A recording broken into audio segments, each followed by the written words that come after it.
Hello, everyone, and welcome back to the Best on Wellbeing podcast. My name is Guillaume Tremblay, and today we continue the work in terms of what's happening more in the mind. Last time we reviewed thinking through versus thinking about, and today I want to look at a very simple cognitive behavioral therapy trick called catch it, check it, change it. The cognitive behavioral therapy comes from Dr. Aaron Beck, who basically proposed that the thoughts that we carry highly affect how we feel, our mood, even our physical bodies, and that when we learn to modify our thinking, it can highly impact our emotional state and influence our well-being in a good direction. I mean, cognitive behavioral therapy has a lot of evidence that it works. And the other really interesting thing is that in addition to doing cognitive behavioral therapy with, let's say, a trained psychotherapist, there's quite a few interesting studies that have shown that when you give people some basic methods to do CBT, cognitive behavioral therapy, to themselves, or self-directed CBT, that it also works. So I'm very much a proponent that if people are going through a hard time and they go see a psychologist or a psychotherapist, that's a good thing, and I really encourage that to do that in those moments. But also to realize that it's you can see a therapist for 1 hour a week, and that can be very helpful. But the real work carries on, in your day-to-day lives, in our internal experience, in terms of continuing to modify how we think in order to feel better. So this method, to repeat myself, catch it, check it, change it. When we so this is the idea of catching ourselves when we're in thinking traps. Okay. And how do we know we're in a thinking trap? Well, a thinking trap can also be similar terminology to rumination. This sort of, we're caught in a negative pattern of thinking. A really sure sign, there's two really good signs that you're probably in a thinking trap. Number one, it's a bit repetitive. It's circular and repetitive. Number two is you're probably not feeling that good inside because you're caught in this thinking trap that's a negative circular pattern. Now, if you can if one thing important to realize is we never really repeat positive thoughts the same way in our mind. When there's a lot of like repetitive thinking in our head, it's almost always negative thoughts.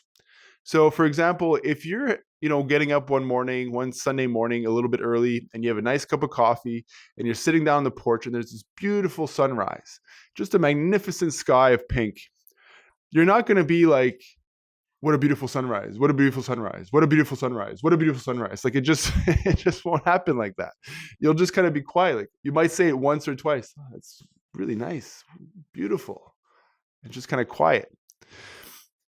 But if let's say we've had an argument with a close one, or a spouse, or a close family member, then we get caught in this sort of circular, I can't believe I should have said this, they don't understand me, and then they don't understand me, I should have said this, like I can't believe they don't understand me, and it just kind of goes and goes and goes in this. So this is a circular thinking. That's a thinking trap.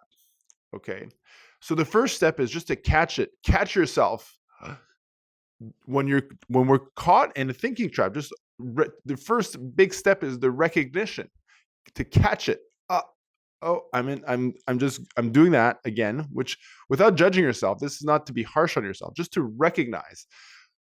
Okay, and then you can see the negative thinking, and you can see you're feeling not great.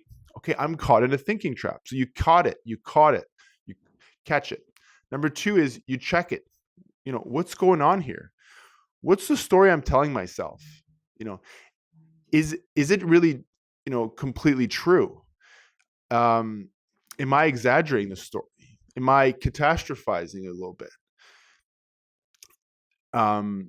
Is this something I would share, when I'm trying to support somebody else? Is this something I would tell other people? There's a lot of ways to really look at it. So asking yourself a lot of questions, you check it out. Check out this story that you're telling yourself, and how true is it? Okay. And then the last step is to change it. Okay. Is there a better way to look at this? Is there a more true way to look at this? Is there a way that has more evidence behind it? We're going to take a step back. When you're in the checking phase, what's the evidence behind this? Is it really the way I'm thinking about it? And then we go back to the change it. Then you change it. We really look for a different perspective. You deliberately try to embrace a different angle on it. What's a different way to think about this? Is there a way I can look at this? So again, if you've had like an argument with a close family member, let's say, like I can't, they don't understand me. I should have said this. And okay, well, do I know for sure they don't understand me? Would it really have been a good thing if I had said that thing to them? Would it really worked out if I had said that?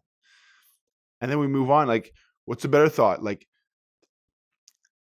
maybe I can try to reach out to them soon and speak to them. Maybe there's a way we can come to an understanding. Like there's different ways there's so many different ways to look at something.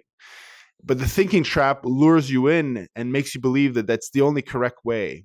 And then we're caught. And it's very uncomfortable, and it's not a pleasant thing. And in a way, we're suffering. So when we learn to catch our thoughts, check our thoughts, and change our thoughts, it's really an excellent formula to have a more positive approach, a more positive outlook, and to really improve our well-being. So that's it for today, folks. We'll catch you next time. Thank you very much.